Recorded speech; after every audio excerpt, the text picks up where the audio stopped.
والته مخبر ته د شاشي چې کله هغه څنګ له حد کې کېږدي او یو دیوال ته د مخ او بل ته د شاشي او بالکل اړخ پکې نشي اړولی هغه څنګ قبر یاد کا هغه څنګ قبر چې دی په هغه کې بیا تا ته پته ولګېږي او هغې د تا سترګې بیا ولو شي چې دغه د پخوانو خلکو کیسې او کهانیانې نه وي بلکې دغه یو ټوز حقیقت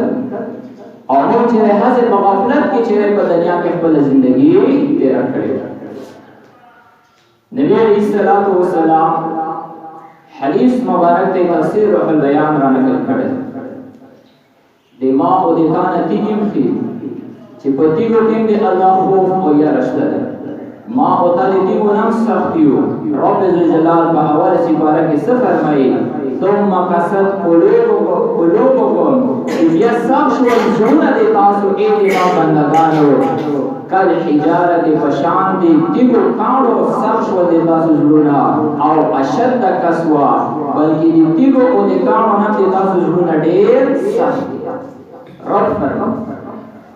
د ما او د تاسو زړه کې د الله خوف ناراضي یا نشته کچې په حقيقي معنی کې د الله خوف او یا د ما او د تاسو زړه کې راغلا یو هیڅ کلام د ما او د تانه د ګناهګار سرزد نشي حضرت جعفر طیار رضی الله تعالی عنہ د نبی علیہ الصلوۃ والسلام سره په سفر باندې روان دي په دا دوران کې د مبارک فرمایي چې زه ډېر سخت تږی شوم تنده مې محسوس کړل محبوب علیہ السلام د ما په تنده باندې خبردار شو ما دا نبی علیہ السلام او فرمایي چې دا مخامخ غر ویني دا غونډي ویني دا غونډي لاړ شه او دا کوم دیګه پکې پرته ده د دې دیګه ته ما سلام ویا او د ما دي سلام نه بعد ته د دې دیګه نه چې او په طلب کا چې زتګه مال او برکا نو په هغه کې وګورئ مطالبه وګا محبوب علیہ السلام دا صحابي روان شولو او غونډي له اوبتلو او غونډي باندې هغه دیګه د خطاب کوي سلام په کچوي د نبی علیہ الصلوۃ والسلام هغه دیګه ویل جواب ورکوي چې بیا دا دیګه د صحابي فرمایي چې زه ډېر سخت غیا او مال دې او بچره دا راکړه د خپل ځان نه هغه دیګه ویل سي چې کومه راځي الله په خپل کلام کې د آیت نازل کړي دي چې فتقوا نار التي وقودها الناس والحجاره او دا شو دي هغه اورنا چې د هغه خشا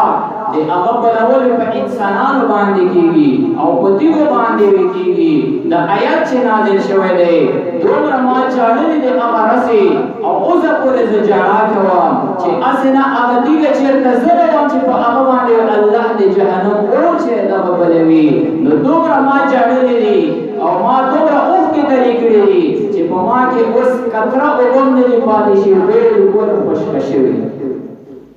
نو دیو کې د الله خوف د الله یرشتا او اول سپاره کې الله فرمایي تاسو یې چې دیو په بیجان دي رب ذوالجلال قرآن کې فرمایي وان من شیء الا یسبح بحمده چې بالکل په کائناتو کې داس یو شی نشته چې هغه شی وي چې هغه شی وي که هغه دیګه وي که ونه وي که بوټي وي که جاندار وي او که بیجان وي دا د الله تسبیح بیانوي د الله ذکر کوي او تاسو د دغه په ذکر باندې پوهیږئ دا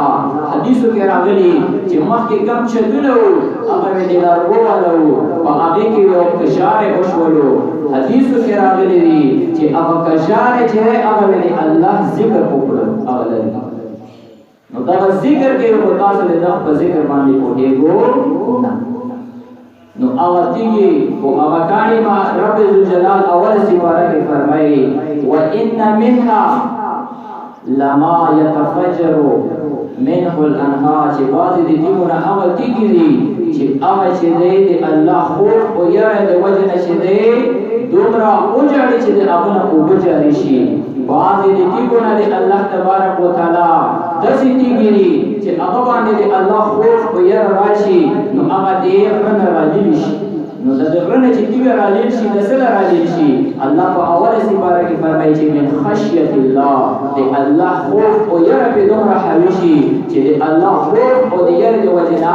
هغه راځي شي نو په دیګو کې د الله خوف او یرشتا ما او پتا کې د الله خوف